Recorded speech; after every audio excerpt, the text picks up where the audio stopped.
Buenas tardes a todos.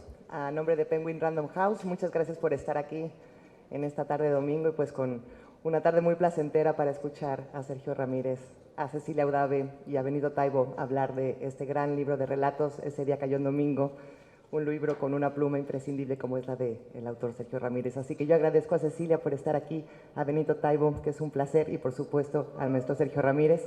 Y como no quiero quitar el tiempo, cedo la palabra a Cecilia Udave.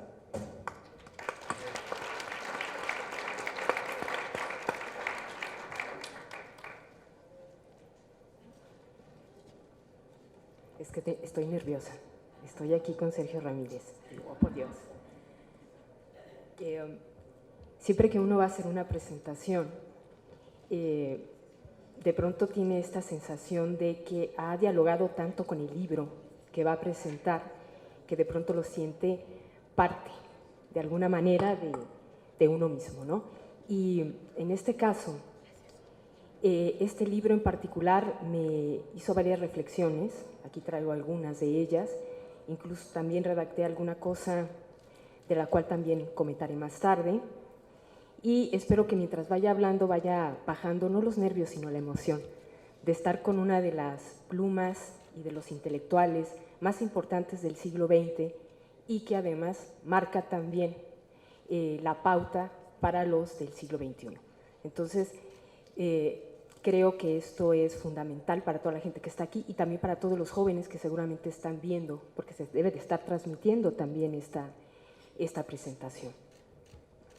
Bueno, voy a dar paso a algunas de las reflexiones que tengo en relación al texto. Siempre digo que en los detalles está el diablo. Y de alguna manera Sergio Ramírez es un escritor endiabladamente no solamente bueno, sino que una vez que nosotros nos acercamos a su obra, no interesa solamente qué nos cuenta, sino cómo nos lo cuenta.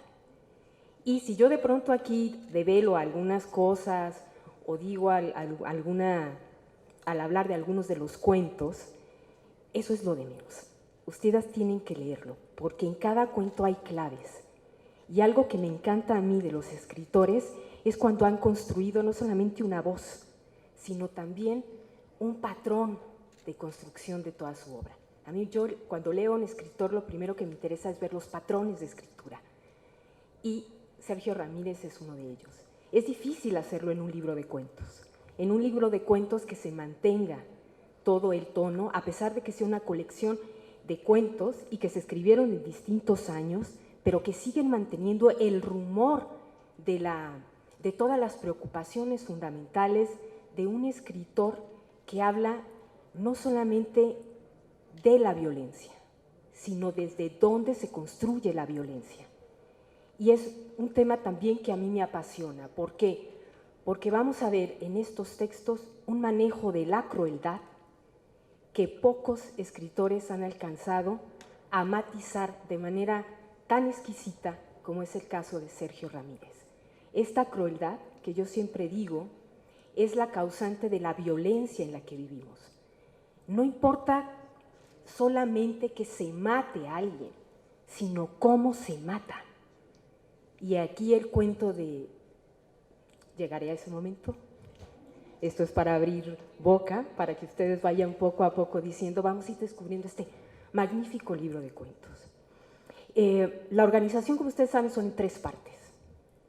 Y de pronto se ha dicho mucho que, bueno, empezamos con estos 3 cuentos, que de pronto decimos, bueno, esto es algo un poco atípico de Sergio Ramírez, ¿verdad? Estábamos acostumbrados a leer algo de pronto mucho más fuerte, pero ya desde ahí, desde el primer cuento con el que se abre el texto, con ese crucigrama y con esa mujer que está esperando el cadáver de su marido y que a partir de todo lo que está sucediendo ahí, nos damos cuenta también de cómo se construye la crueldad hacia el interior de las relaciones personales. Es decir, la crueldad social que impacta después en el desarrollo de esta pareja, de la descalificación que hay y después cómo se suma. Por otro lado, con este cuento se marca también todo el hilo conductor del libro, porque estamos hablando de ritos, de fiestas, de celebraciones. Y como recordando a Martín Luis Guzmán, es una fiesta de balas, es una fiesta de sangre, es una fiesta de crueldad. Y además de pronto hay un sarcasmo, una ironía, una parodia a la vida también. Ya hablaremos también, bueno, yo quisiera hablar de todos los cuentos, pero el jardinero del palacio, por ejemplo, ¿no? Y aquí ya no tengo mi libro para ver lo del índice. El índice también es importantísimo, por favor. Nunca olviden que un escritor trabaja muchísimo para organizar un libro de cuentos. Y este es un libro perfectamente organizado, que va a llevar a cada uno de nosotros a ir incrementando nuestra capacidad para poder aguantar toda la violencia que se contiene en el libro. Pero no es una violencia que nos va a llevar a cerrar el libro y decir, ya no quiero leer más. Porque la literatura de Sergio Ramírez muerde y no te suelta. Y dice, ahora escuchas. Porque además crea una voz en la que el autor está totalmente invisibilizado. No estamos oyendo a Sergio Ramírez, sino a una voz que se ha construido a lo largo de los años y que de pronto puede manejar todos los discursos. El testimonio, la relatoría de hechos, hablar desde la confesión. Y en ningún momento sentimos que está un narrador ahí, sino que son los personajes mismos los que nos están narrando sus tragedias. Tragedias que se construyen a partir precisamente de un hecho histórico. Y no solamente es esta recuperación del trauma social, ni es esta memoria que nos llama a recuperar el pasado. Esto es algo que también descubrí que me fascinó en este libro. Está hablando de otro tipo de memoria.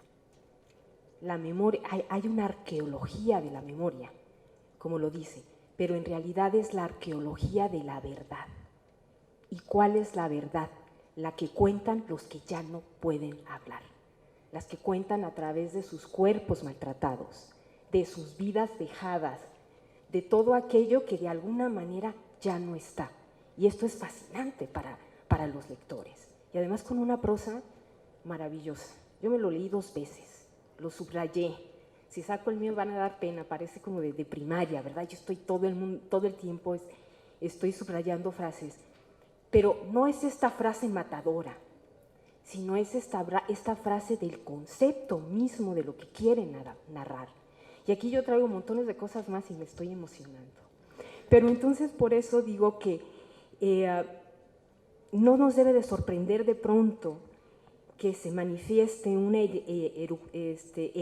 erección magnánima en un salón de baile, otro espacio de la fiesta, donde también es la violencia, pero no solamente la violencia hacia las mujeres, sino también la violencia hacia los hombres, con esta construcción de las masculinidades tan exaltadas. También, por ejemplo, $100 vale una amistad. $100 son suficientes ¿para qué? Para amenazar a una familia. Estos son detalles, ¿eh? Recuerden que los detalles está el diablo. Y así, por ejemplo, podemos ir a la segunda parte, que es una de las partes que más disfruté, en la que, como decía, no se recupera la memoria oficial. Eso no le interesa a Sergio Ramírez, recuperar la memoria oficial. Esa memoria que sabemos que de alguna u otra forma está controlada, ¿no? Él quiere recuperar la memoria de los diferenciados, de los seres periféricos. Estamos hablando de indígenas, transvestis, niños, mujeres, ¿sí? Deportistas, todos están ahí y han sido desplazados. Y es a partir de ahí que se construye esa memoria. Por ejemplo, la desesperación de una madre buscando a su hijo y el consuelo que le puede quedar es que le pongan el nombre a una cancha de fútbol, ¿verdad? Estas ironías que de pronto aparecen ahí, en esta recuperación de lo perdido con lo nominativo, también es otra de las cosas que me pareció sorprendente, ¿no? La tortura despiadada a Lady Di. A Lady Di, no les voy a decir más para que ya desde ahí está. Pero en este cuento también me pareció fundamental la cuestión de mostrarnos al torturador y al torturado, sus vidas, en plan paralelo. Y ahí uno dice, ¿cómo es posible que alguien pueda recibir tanta cantidad de tortura y cómo es posible que alguien pueda ejercerla también? Otra cuestión del libro que se ve muy bien es el juego de los dobles, el devenir en otro. Eso también me gustó muchísimo. Cómo acabamos siendo otros a partir precisamente de un hecho que viene a quebrantar, que viene a romper de alguna forma la vida o lo que nosotros queríamos, ser testigo de una atrocidad, de un incendio, oponerme a la violencia, encontrar que después de una matanza se pueda celebrar una fiesta, saber después lo que le puede pasar a los que ese me encantó porque mi papá era fanático del béisbol y además es del mismo año era del mismo año de Sergio Ramírez. Y entonces yo digo, wow, es como si estuviera viendo a mi papá, si hubiese llegado a tener más años, porque murió de 55 años, pero le fascinaba el béisbol. Entonces cuando yo leí este cuento precisamente que da nombre a ese día, cayó en domingo, todo quedó develado. Los héroes caen el mismo día en que son nombrados héroes. Y después de leer toda esta relatoría maravillosa, casi una crónica de este juego, después nos muestra qué fue de ellos. No les digo más, qué fue de ellos. Y lo hace de una manera tan elegante. Y los últimos, ¿no? También, de los últimos cuentos, y no me quiero extender más, porque Benito también tendrá muchísimas otras cosas que decir, pero sí hay algo que suma a un trabajo, no solamente cómo uno aprende como escritora, uno aprende mucho como escritora, como escritor leyendo a Sergio Ramírez, que no pierde los detalles, que se ve que hay una construcción, que hay un imaginario propio, que hay una fuerza detrás de todo lo que dice, que está convencido de su enunciación. Y también hay otra cosa que sumo a esta construcción. Siempre se habla del tiempo, el tiempo llama a la memoria, pero aquí hay algo importante. Nosotros no tenemos un tiempo quebrado, no tenemos un tiempo quebrantado. Nosotros estamos bajo la sombra del tiempo roto, estamos rotos. América Latina está rota, lo rompieron de muchas maneras. Y para terminar, voy a leer esto, ¿verdad? Porque si no me voy a extender y vienen a oír a Sergio Ramírez, ¿verdad? Se necesita del tiempo roto para que los personajes se adhieran a un proceso parcial que degrada o grada, según sea el caso, el pasado fragmentario de lo vivido desde el recuerdo propio o ajeno, para explicar el resultado del presente. Así la memoria, como un lugar específico, se despliega o deconstruye en múltiples espacios temporales nacidos de vocaciones vivenciales o presumiblemente vividas, desde la manipulación del recuerdo de un tiempo asumido como posible, desde la vocación o la añoranza. Este binomio tiempo-memoria se construye porque uno llama al otro para intentar desplazar el olvido, uno de los temores más fehacientes en las sociedades contemporáneas y de la literatura hispanoamericana en particular. Por ello no resulta extraño que la escritura se convierta en un lugar simbólico donde se habitan todos los espacios y los tiempos, una especie de alma social, que insiste en recuperar lo olvidado, lo borrado, para restablecer un memorial menos parcial, menos arbitrario. Ya que la reminiscencia pareciera privilegiar el tiempo roto, a partir de la subjetividad o la recreación del recuerdo y proponer nuevas maneras para sumarnos a una memoria colectiva llena de aristas y de perspectivas que nos arrojan en su fragmentariedad y multiplicidad otras representaciones de los procesos históricos. háganse un favor. Compren este entrañable libro de relatos.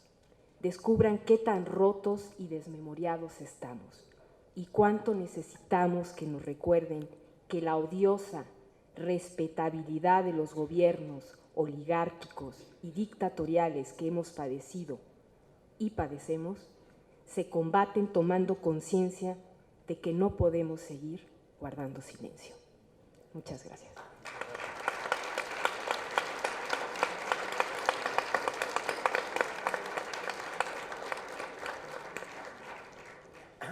Muy buenas tardes a todos. Me atreví a escribir un pequeño texto, así que le pido perdón de antemano a Sergio Ramírez y a todos ustedes.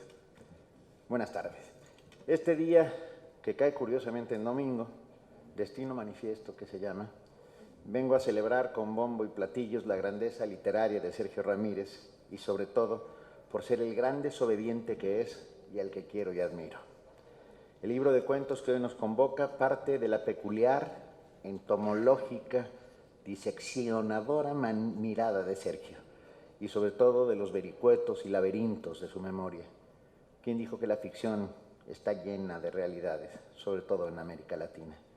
Pues así, apelando a su memoria y sobre todo a su lúcida, brillante, esplendorosa manera de ver las cosas y el mundo, Sergio Ramírez tiene una capacidad asombrosa para encontrar en un gesto aparentemente inútil esa mujer que escribe crucigramas mientras espera, porque no vamos a hacer un solo spoiler el día de hoy, lo advierto desde ahora. Aprendí la palabra spoiler y ya la uso siempre. En ese gesto aparentemente inútil que de tan cotidiano podría parecer inadvertido, la heroicidad de un pequeño acto que venza a la muerte y trascienda en el tiempo, y además en una multiplicidad de voces que ilumina. Desglosar aquí los cuentos que integran este volumen sería una tarea inútil y de vanagloria para un presentador que lo único que puede hacer es destrozarlos si intento contarlos y quitar la sorpresa, el asombro y lo extraordinario que contienen y que se merecen todos los lectores. Y por eso no lo haré, porque no quiero parecer más inteligente de lo que en realidad soy. Así que lo evitaré. A Sergio hay que leerlo y punto. Porque todos nosotros lectores encontraremos en ellos la tan ansiada otredad, vernos reflejados en el estupendo espejo de su mirada y en la inmensa sabiduría que encierran sus palabras. Escribir fácil es lo más difícil del mundo. Sergio conoce todas las palabras, por eso le dan el premio Cervantes, porque conoce todas las palabras. Y sin embargo, se aparta de las rimbombantes, las crípticas, las innecesarias, para de manera directa, clara y hasta campechana a veces, justo como hablan muchas veces los nicaragüenses, y eso es algo que no puedes evitar y que agradecemos inmensamente, dan un puñetazo cariñoso sobre la mesa para contar y cantar desde la memoria y la nostalgia, el horror, pero también el humor, el tiempo que le tocó vivir o el tiempo que fue soñando a su paso. Ese tiempo que vive exclusivamente dentro de su cabeza y que hoy en este viaje en el tiempo que propone nos pone de frente a estas historias que destilan caricias y bofetadas a partes iguales. Cuentos estos trabajados tan concienzudamente, afinados hasta la catedralicia perfección, literatura mayor que no recurre al artificio sino a la magia y al embrujo que destilan los sueños, escritos a través de los años y como en algún momento dijo José Emilio Pacheco, escritos con la goma de borrar. El primer cuento que aparece en Este día cayó en domingo, al final dice 2006-2017. Eso significa 11 años. Eso significa 11 años en el que con un lado del lápiz muy afilado iba escribiendo y con el otro lado con un enorme goma de borrar ibas borrando. Y yo no sé si borraste más de lo que escribiste y es algo que preguntaré próximamente, en unos minutos. Lloré con él, me reí con él a carcajadas, suspiré con él y con él iría sin dudarlo hasta el fin del mundo. Y ahora sí, y tengo que decirlo, haría todas estas cosas no solo por sus palabras, sino también por su congruencia, tan menospreciada en estos oscuros y aciagos tiempos. Sergio Ramírez es el ejemplo perfecto y a seguir de que se puede perder todo excepto la dignidad. Y no puedo menos que aplaudir rabiosamente a este hombre que se ha quedado sin patria por los delirios y megalomanías de un aprendiz de dictador que alguna vez fue persona. Sergio se ha quedado sin casa, sin biblioteca, sin las calles y los aromas que despide su ciudad, los buenos y los malos. Y yo desde aquí tan solo quiero decirle que mi casa es su casa, que mi biblioteca es suya, que la FIL es sin duda su casa, que México es su casa y que los corazones y cabezas de sus lectores son el hogar más grande que existe y que puede aspirar un escritor y que lo reciben todos los días con los brazos abiertos. ¿Qué cosa? Ese día cayó en domingo, ese día en que tan solo vinimos a Guadalajara a decirle a Sergio Ramírez cuánto lo queremos y cuánta falta nos hacen sus palabras.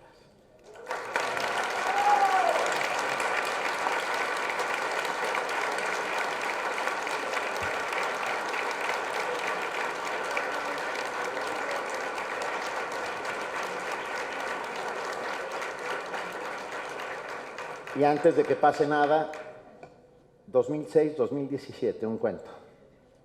¿Qué sucedió en esos 11 años? Perdón, bienvenido a la Feria Internacional del Libro de Arte. Bueno, muchas gracias Cecilia, muchas gracias Benito por su compañía, por sus palabras. Yo soy un veterano de esta feria, así que me siento siempre como en casa. Quiero darle las gracias a todos por su presencia en la presentación de este libro. Ese día cayó en domingo.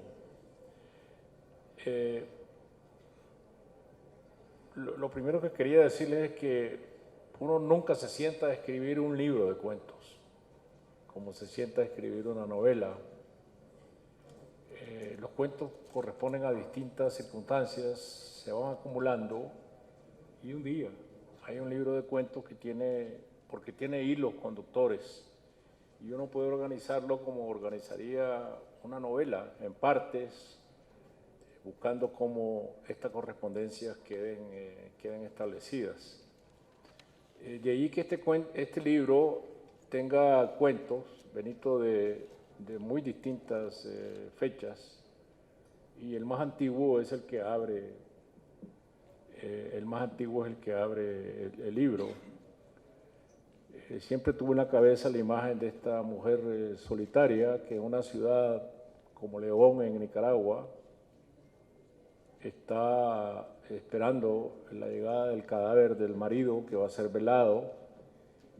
Es una mujer que en la más absoluta soledad se dedica a hacer crucigramas, es experta en crucigramas, tiene libros y libros de crucigramas, y está recordando su historia con este hombre, desde que era alumna interna de un colegio, cómo él se casó con ella de manera clandestina, cómo decidió, en lugar de irse a Suiza a estudiar, irse con este hombre a casarse de manera secreta. El padre le dejó de hablar para siempre. En fin, esta historia que ella está recordando mientras espera que llegue el cadáver del marido. Este es un cuento de factura muy antigua, ¿no? Tú has dado la fecha, pero yo lo pasé reescribiendo mucho tiempo, porque en un cuento uno lo puede escribir de una sentada. Si uno tiene la idea del cuento, y sobre todo si tiene el final, ya el cuento está hecho. Sobre todo si tiene el final, sobre todo si tiene la frase final. Entonces uno puede escribir este cuento en una tarde, en un fin de semana, pero ese cuento nunca ha terminado de escribirse, porque una vez que vamos a usar la imagen de la gaveta, que hoy ya no más existe el disco duro de la computadora, pero digamos, meto el cuento en la gaveta y lo dejamos madurar. Y cuando uno lo saca, se encuentra que, ¿cómo pude haber yo escrito esto? Qué terrible, ¿no? Y comienza el proceso de depuración, de tachaduras, hasta que va encontrando, como decía Flaubert, la palabra justa. Y uno puede pasarse la vida encontrando la palabra justa, la insatisfacción permanente que uno tiene con lo escrito. Si uno nunca tiene esa insatisfacción con lo escrito, no sirve para la escritura. El que cuando termina de leer un cuento lo lee y dice, qué bueno que está esto, ¿cómo pude escribirlo, no? Y lo dice al día siguiente, está perdido. Porque al día siguiente lo que uno tiene que decir es, ¿cómo pude escribir esto? Qué terrible, ¿no? Porque tiene que poner la mirada muy estricta sobre la escritura, sobre todo porque un cuento tiene unas reglas sumamente estrictas que no se pueden violentar. Un cuento, como tiene pocas páginas, por lo tanto tiene muy pocos personajes, uno no puede contar más que una sola historia y no puede cargar el cuento de caminos laterales, sino irse por la vía real y llegar al punto final, que si ya está decidido es mucho mejor. Entonces, esa es la historia de este cuento más antiguo que está aquí, que yo lo pasé sacando de la gaveta muchos años. No es el caso de todos los cuentos, porque hay otros que salieron de otra manera, pero eso depende de las circunstancias que cada idea narrativa esté en la cabeza, ¿no? Todas las referencias a los boleros. No, es que yo cuando... Esa barca que tiene que partir. ¿Se escuchó ya? ¿Ahora sí? Sí, ahora sí. Y todas las referencias a boleros y a canciones que también hay ahí en el texto y que resignifican. Ese cuento de humor exquisito que esa barca tiene que partir, o mi barca tiene que partir, que recordé inmediatamente la canción y muchas otras canciones que están ahí y que van acompañando los sentimientos de los personajes y que van construyendo también una atmósfera a partir de lo musical y que es parte también fundamental de su trabajo, ¿no? Cómo en un cuento, cómo puede de pronto aparecer todos estos rumores y además encadenarse con todos los textos, porque siempre aparece algo que nos lleva a la nostalgia, al recuerdo, a través de la música o a través de hechos específicos como el béisbol o como los crucigramas, esos pequeños detalles, ¿no? ¿Cómo? Yo creo que los boleros y las poesías uno las aprende en la adolescencia y en la primera juventud. Y ahora hago muchos esfuerzos por aprenderme un poema nuevo y es imposible. La memoria no trabaja así. El cemento fresco de la memoria está en los años juveniles, cuando uno aprende todo y se queda grabado todo. Ahora que estoy dando un curso sobre modernismo en la Universidad de Princeton, con mis alumnos yo cito de memoria a Rubén Darío y ellos creen que a lo mejor yo me preparo bien para citar a Darío cada día, ¿no? Y yo tengo a Darío en la memoria porque es la memoria de mi infancia, la memoria de mi juventud. Solo Gabo era capaz de corregirme las citas de Darío porque se lo sabía mejor que yo. Y lo mismo sucede con los boleros. Uno aprende las letras de las canciones cuando es capaz de no dormir. Cuando uno amanece fresco, yo amanecía fresco escuchando pláticas y boleros y me iba a la universidad a mi clase de las 7 de la mañana. Hoy no soy capaz de hacer eso.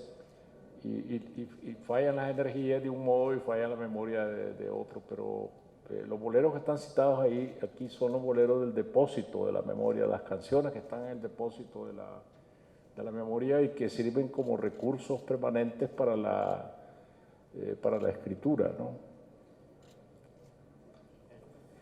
La memoria es una cosa de juventud y la memoria es un depósito de esa juventud, ¿no?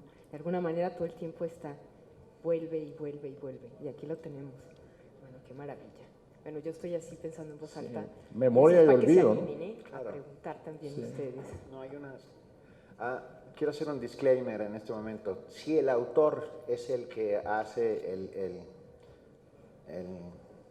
¿cómo se llama? El spoiler, los presentadores nos deslindamos de toda responsabilidad. Entonces, si él lo cuenta al final ya es problema.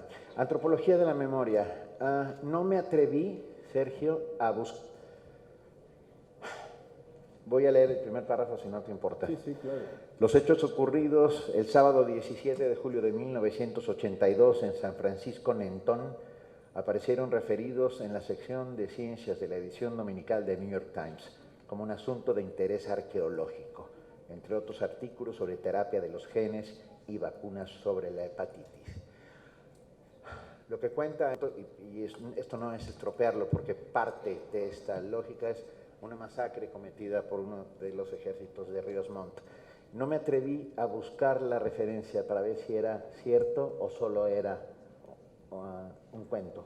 No, la referencia es muy real. A mí me sorprendió que en el New York Times encontrármela, aprender de una masacre cometida en un pueblecito, una aldea indígena del altiplano de Guatemala que se llama San Francisco Nentón, en una página científica del New York Times.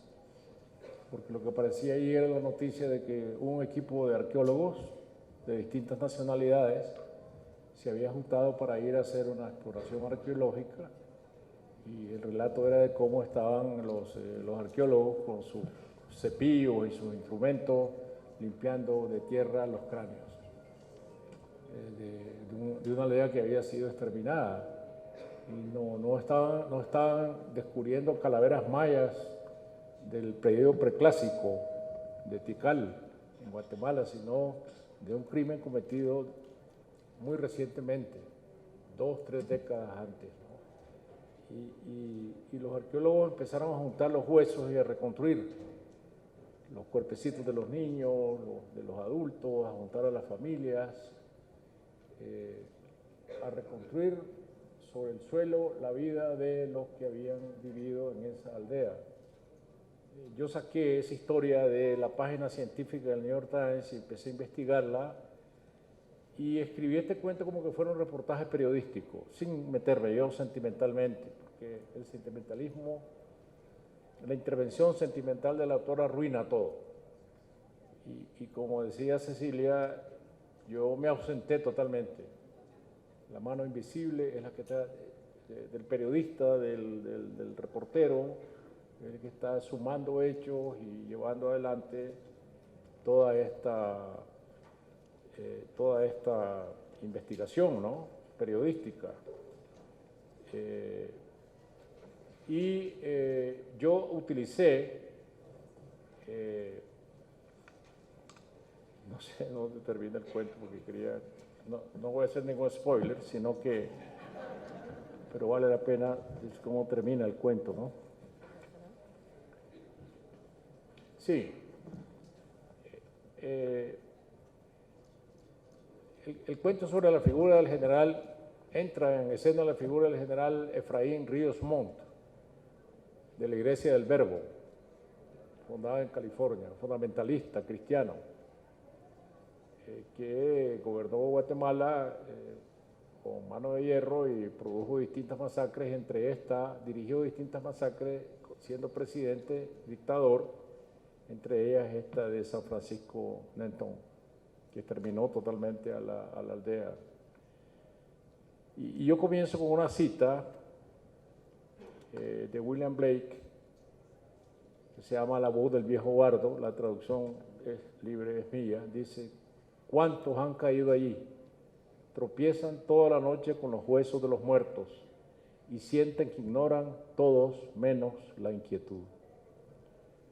Y luego está dividido en estancias, como un canto que está dividido en estancias, y la primera estancia se llama Y aunque el olvido que todo destruye, que es uno de los versos más admirables de la lengua castellana, que corresponde a un tango de Gardel y Lepera. Y el cuento, sí le voy a leer el final, no es ningún spoiler, porque es un hecho conocido. Dice: en 2019 su hija, de Ríos Montt, se presentó como candidata a la presidencia de la República. El Tribunal Supremo Electoral anuló su participación porque la Constitución prohíbe la postulación de los responsables de un golpe de Estado y sus parientes inmediatos, pero la Corte Suprema de Justicia anuló el fallo, que por fin fue revalidado por la Corte de Constitucionalidad. Para entonces aparecía en las encuestas como segunda en intención de voto. Esta es la historia.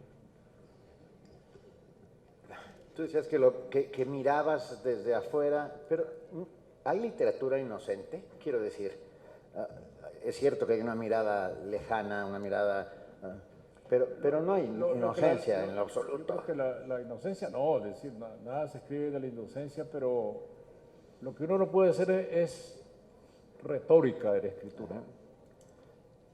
Yo no puedo terminar este cuento que diga, para entonces aparecía en las encuestas como segunda intención de voto, y agregar un párrafo que diga, porque la historia en América Latina se repite de manera triste siempre, los asesinos nunca pagan sus crímenes, sino que sus hijos terminan siendo electos presidentes.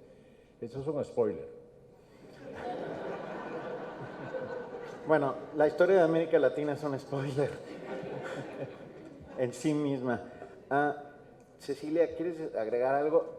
¿Te parece bien, Sergio, si damos la palabra? La FIL es el territorio de la imaginación en medio de un mar de bárbaros. Aquí estamos en una isla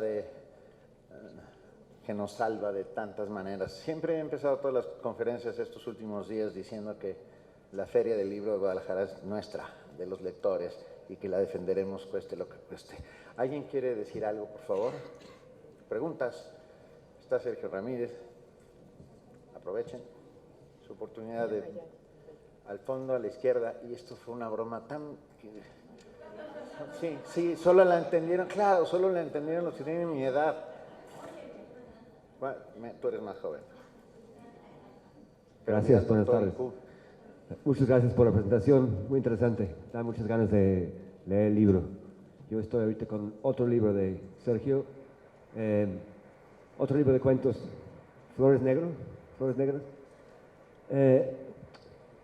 Quiero hablar de la política, o que nos hablara un poco de la política. Sergio, usted ha estado bastante decepcionado con lo que ha pasado con Ortega, después de trabajar con él, está como de su lado, y luego pues todo lo que ha pasado, la necesidad de huir, de pedir asilo.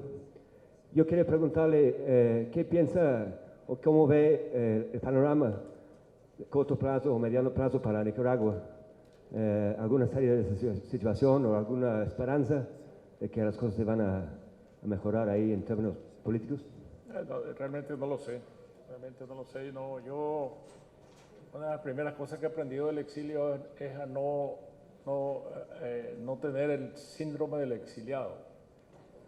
Y el síndrome del exiliado es que cada petardo que estalla en el país, y uno se amanece diciendo, mañana me voy porque esto ya terminó. No es así. Yo me he preparado para lo peor, que es morir en el exilio. Hay que prepararse para eso. La vida es dura, amarga y pesa, decía Rubén Darío, ¿no? De manera que me duele mucho mi país, pero mi manera de aliviar ese dolor es la escritura. Y sobre todo la escritura de invención. No voy a reescribir la historia de mi país, no soy historiador. Voy a escribir la historia de mi país a través de mis libros de invención, como este libro de cuentos, que si Nicaragua no existiera, este libro no existiría. Porque la mayoría de las historias tiene su ombligo en Nicaragua, en sus circunstancias actuales, en sus circunstancias pasadas. Mi memoria está allí, mi memoria afectiva. Lo que primero se me aparece en sueños o en la vigilia de la madrugada a mí es mi pueblo natal, donde yo quisiera regresar, recorrer otra vez las calles del pueblo donde nací. No es posible, para eso entonces tengo la imaginación y tengo la memoria. Muchas gracias.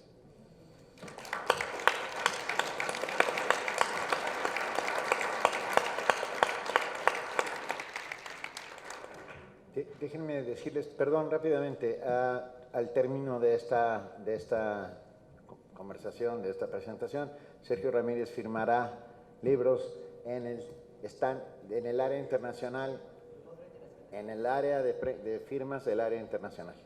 ¿Lo dije bien? Venga. ¿Sí? No. Sí. Sí. No, Solo pasemos para, a otra pregunta. Sí, es que más para seguir eso, una cosa muy rápida. En esa situación, ¿se le facilita más la escritura o es más difícil en esa situación como de persecución política o asilo? Decía que la manera de salir de esa situación es escribir con la escritura, ¿Pero se le hace más fácil escribir o más difícil?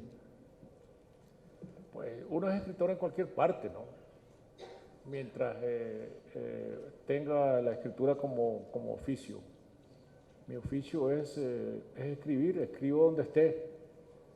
Si escribo dentro de Nicaragua, escribo de un modo, escribo fuera de Nicaragua, escribo de otro modo. Obviamente la distancia con el país crea un sentimiento de nostalgia, de afecto que sirve para la escritura.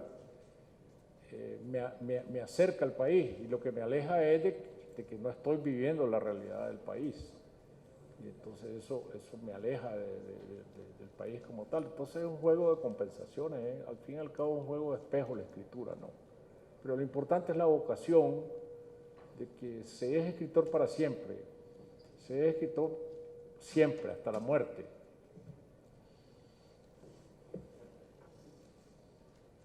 ¿En dónde estará el micrófono?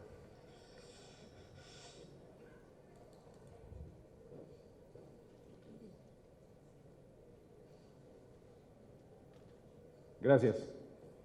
Usted menciona como una de sus fuentes de inspiración su pueblo, las calles, los amaneceres de su pueblo.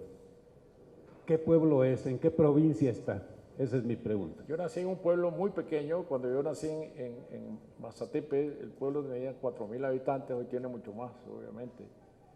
Mi pueblo se llama Mazatepe, que viene del mexica Mazatl Tepeltl, tierra o cerro de los venados. No sé si porque había muchos venados allí o porque los comerciantes que venían desde el Valle de México iban nombrando a los pueblos a su paso como otros pueblos que quedaban en el valle, o alrededor de la meseta central. Hay un Mazatepe en Veracruz, y a lo mejor quienes nombraron a mi pueblo venían con ese nombre venían de Veracruz, no lo sé, pero mi pueblo está junto a un volcán y junto a una laguna volcánica, en Masaya, departamento de Masaya, en la costa del Pacífico de Nicaragua. Ya nos pasaron el papel fatídico. Una última pregunta, por favor, compañero. Gracias. Gracias, don Sergio. Tampoco, no tenía el gusto de conocerlo ni su obra. Hoy para mí es un descubrimiento gracias a que sigo aquí a Benito, tampoco lo conocía a Cecilia. Pero lo único que quiero refrendar es las palabras de Benito. La fila es nuestra y también mi casa es tu casa y mi biblioteca es tu biblioteca. Muchas gracias.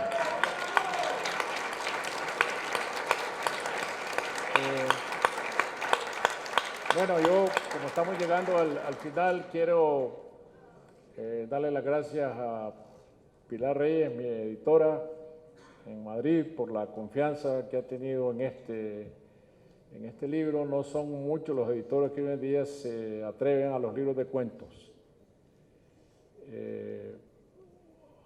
Yo empecé a escribir cuentos desde muy joven y creí que en mi vida de escritor sería solo cuentista, hasta que se me cruzó en el camino la novela, y escribí mi primera novela 10 años después de haber escrito mi primer libro de cuentos. De manera que yo recuerdo siempre, regreso siempre al cuento con mucho cariño. Así que muchas gracias, Pilar.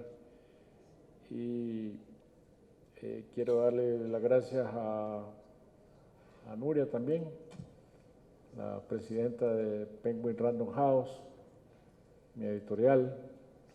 Y aquí está Claudia Neira, que es la persona a la que está dedicada el libro.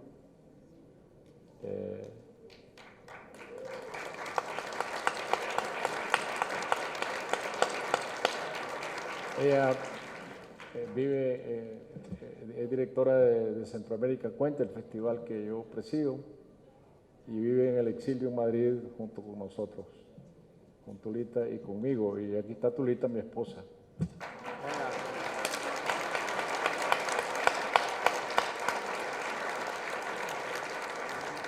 Así que muchísimas gracias. Firmará, gracias a todos. Sergio, Firmará libros en el área internacional y yo no... Oscar Wilde decía que podía resistir todo excepto la tentación.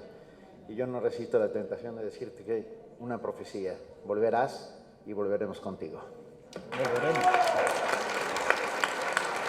¿Nos lo firma, Jaime?